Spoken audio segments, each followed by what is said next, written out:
Ha?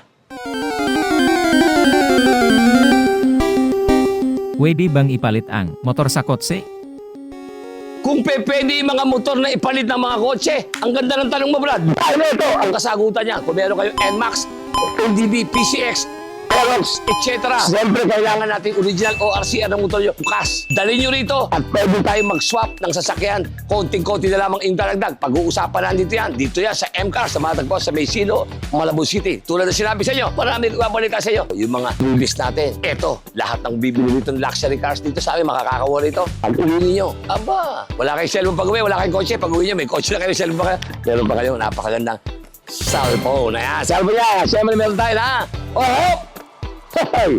AirPod. Tandaan nyo, AirPod, napakaganda yan. At syempre itong mga kasama ko ito, ubod po ng bibilis yan. Hop! AirPod! Meron po tayo dito. Ito pa, maganda rito. Meron tayong laptop. Ayan, napagandang laptop nito. Tama-tama sa ating mga estudyante. Laptop, ito po. Ang M-Cars po, ang bibilis umaksyon ng ating mga kaibigan. Ayan po, hop! At syempre, meron tayo ng voucher. Kailangan natin. Ayaw, kumpleto yan, no? May libre tayong detailing, car wash, etc. etc. At syempre, pag bumili kayo na siya kayo dito, paglabas dito, pa, ano pa naman ng bago, ang lupit. Dito lang sa M-Cars. Dumalo kayo sa kanilang FB page. Siyempre, ang number ko, napakadali na number ko. Whoop! Whoop!